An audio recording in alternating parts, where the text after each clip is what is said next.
here to make a speech. I'm here to make a couple of introductions. But first, I just want to thank you all just for opening your hearts and your arms to us as we came here to Vermont almost 6 years ago.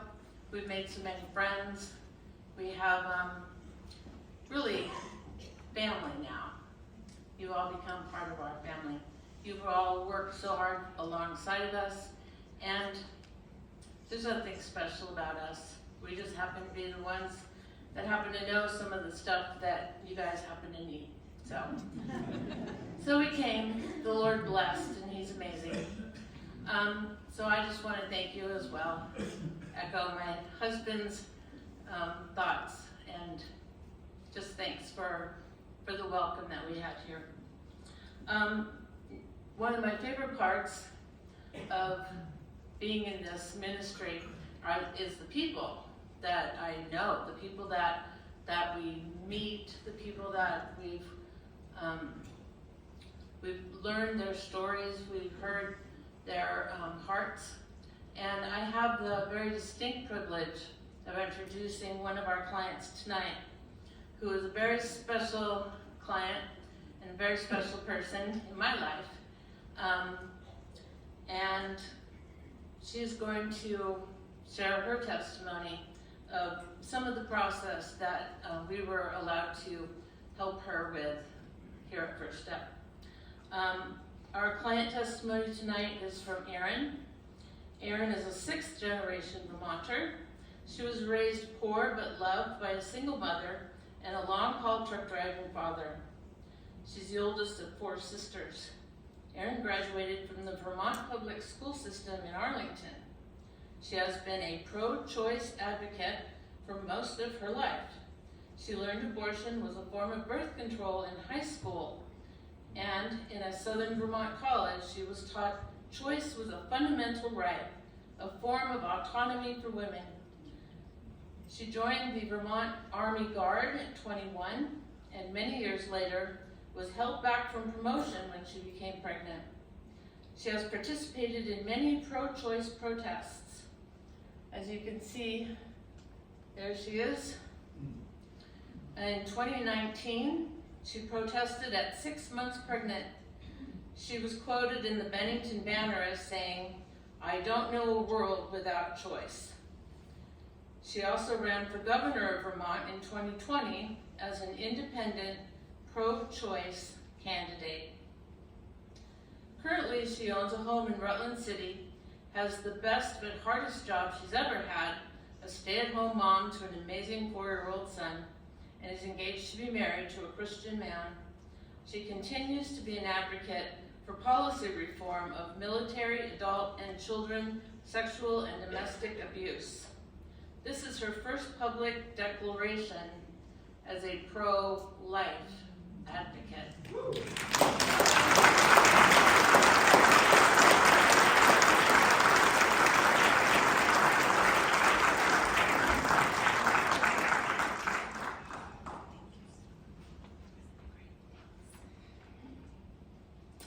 Good evening, everyone. Thank you so much, Wendy. It is an absolute honor to be here, but to say that writing this testimony was easy would be a lie. Usually when I'm speaking to large crowds, it's about how awesome I am.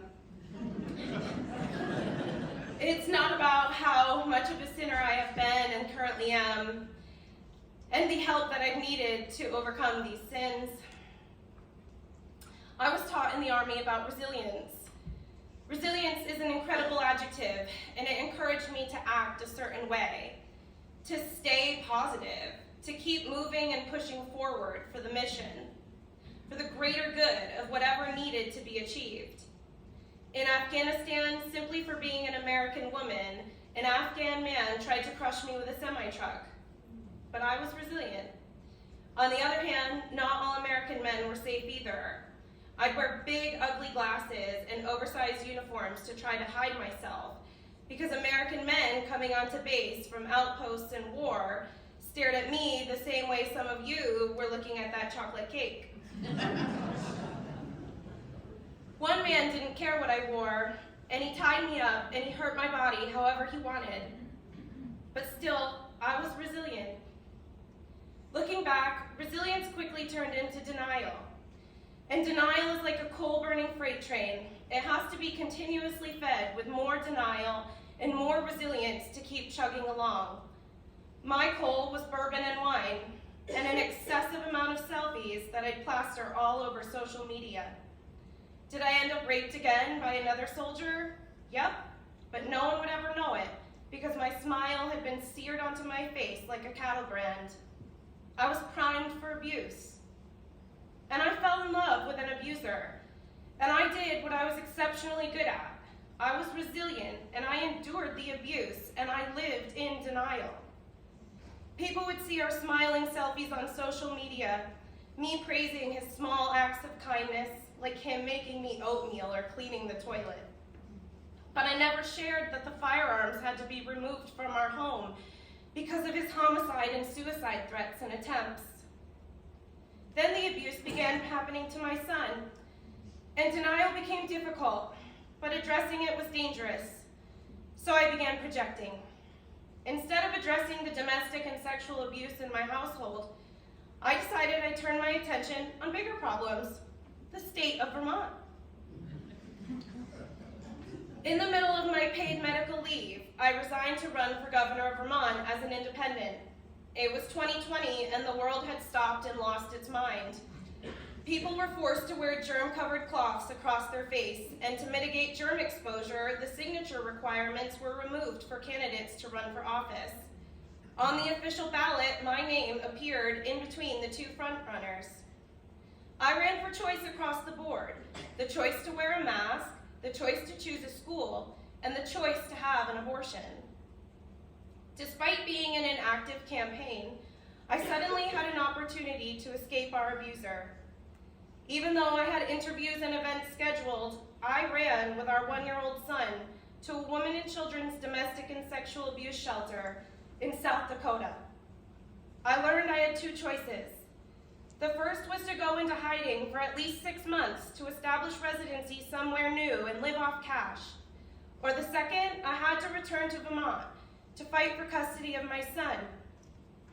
So I did what every gubernatorial candidate would do. I drove into a cornfield somewhere in Iowa, ready to incinerate my car and disappear with my son. I was so angry. This was where I suddenly found myself, running, scared, and hiding. I got out of my car and I dropped to my knees and I screamed.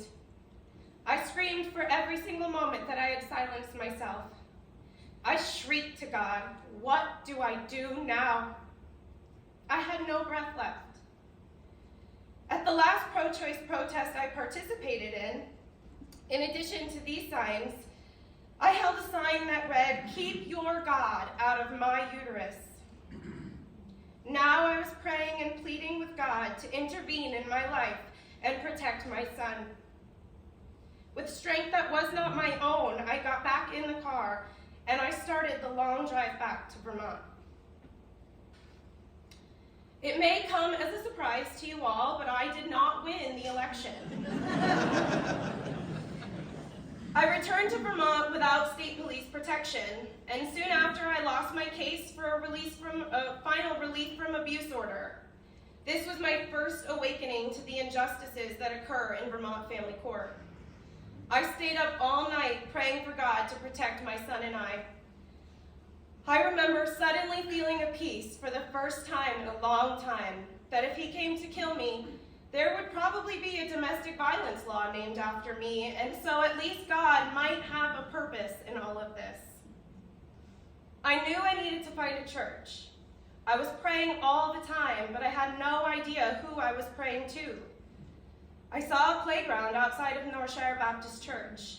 It was a small church, so it was obvious to everyone there we were new. They were welcoming and kind. After a month or so, Pastor Tim and Melanie sat me down and we talked about Jesus in Romans 10:9. The Bible says to confess with my mouth that Jesus is Lord and confess my sins. My brain started to race. Confess my sins? I've been a victim most of my life. What did I have to confess? But I knew. So we held hands and we prayed, and I said it. is the Son of God, and he died on the cross, and he rose again. And then it was time to confess. I felt hot and scared and nervous. You see, all I thought I knew about the pro-life community was that they cared more for the unborn child than they did the mother. I wasn't ready to lose the bit of hope and joy I had begun to feel. I was afraid they wouldn't let me back if I said the truth. I was so scared, but my fear didn't change the truth. I blurted it out, and the words felt like huge black leeches were falling out of my mouth. With every rounding of my lips and movement of my tongue, I sobbed. I killed 2 of my children. I felt ashamed, unworthy of redemption and love, too terrified to open my eyes. I was fully prepared for Tim and Melanie to send me away. But instead, the most amazing thing happened. Tim and Melanie modeled God's love for me, and instead of feeling Melanie's hands let go of mine, she held my hands tighter and she cried with me. It was Tim and Melanie who first accepted me as the broken human I am. They accepted me when I felt unacceptable. Out of compassion and care, they also recommended I reach out to Step Pregnancy Clinic to learn about the post-abortion healing class. It was the first time I had ever heard of such a thing.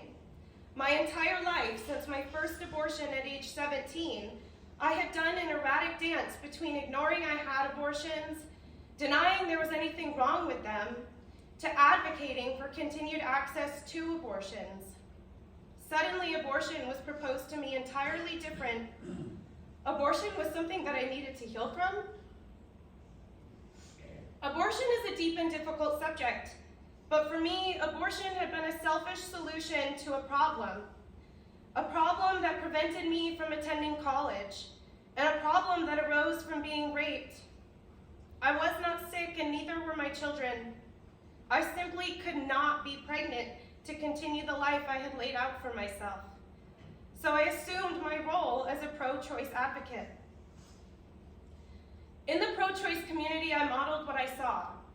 I didn't talk to anyone about my abortion, and no other woman talked to me about hers.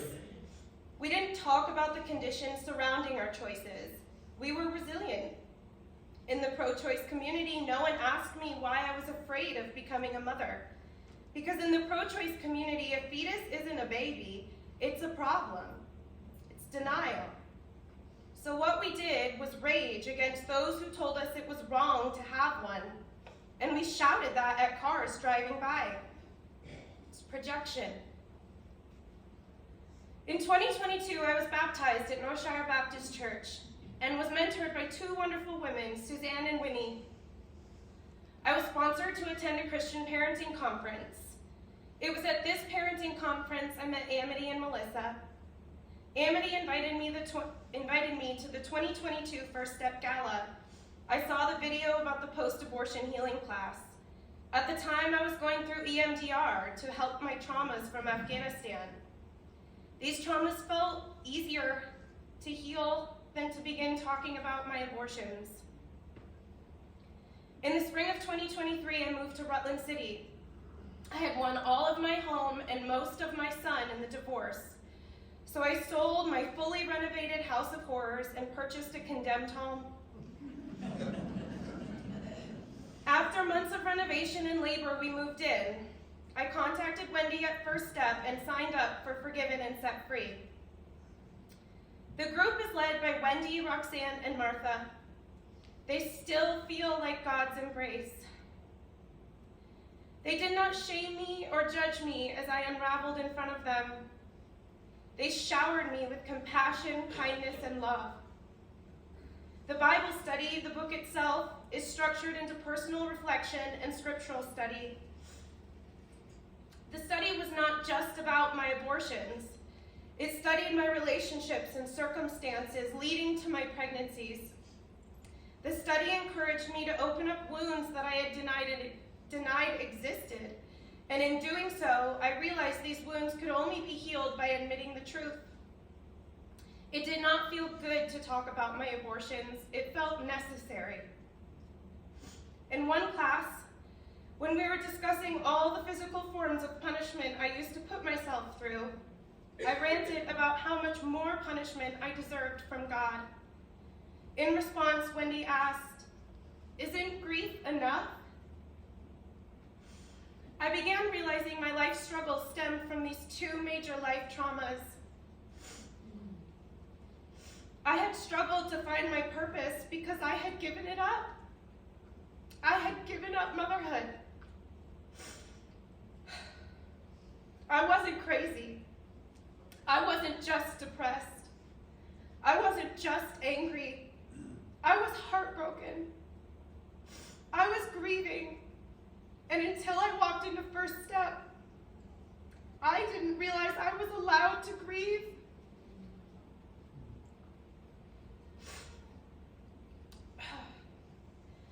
The class allowed me to grieve at my own pace.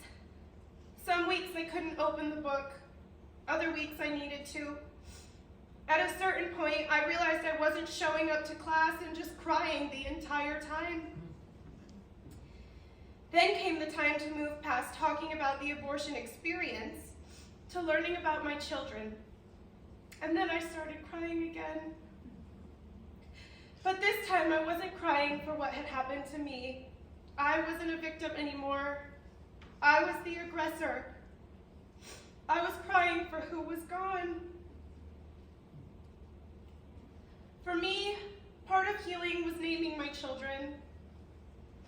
In my heart, I have a daughter named Annette and a son named Adam.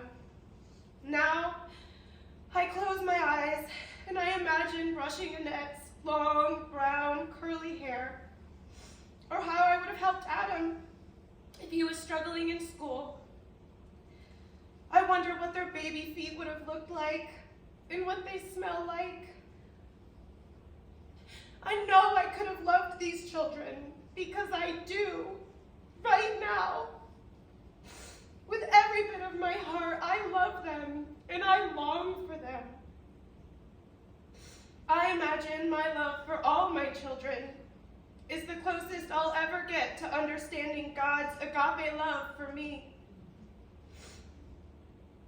The class showed me that grief doesn't mean we are unforgiven. It simply means there are consequences to our choices, consequences to our sins. And so I am so grateful to feel these consequences, because now I don't live in denial, and I don't have to act resilient to my grief. My children existed. They existed before me. They existed in me. And they exist in heaven now. They were created by God. And they are God's children. And so am I. My body, my life, is not my own. I am the Lord's.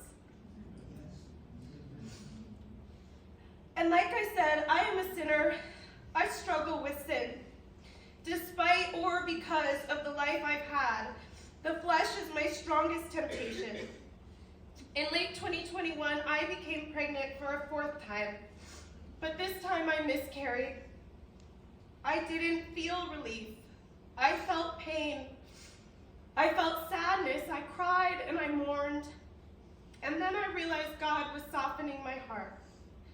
I was, and still am, so glad to be sad. Lamentations 3:49-51 says, "My tears flow endlessly. They will not stop until the Lord looks down from heaven and sees. My heart is breaking over the fate of all the women of Jerusalem." So, my fellow women and men of Jerusalem, please open up your hearts. Be the Tims and Melanies, the Wendys, the Roxannes, and the Marthas to your wives, your daughters, your sisters, your mothers, your friends, and most importantly, yourself. Take advantage and encourage to participate in the post-abortion healing group at First Step. You won't find a post-abortion support group outside of the pro-life community. The Lord is waiting to hold your broken heart there. And please open up your wallets tonight. Contribute to First Step, because there are so many more women like me in this region and in this state, and there might be some in this room. And I believe if we can heal the women who have had abortions, we won't have so many unhealed women advocating for abortions. Thank you.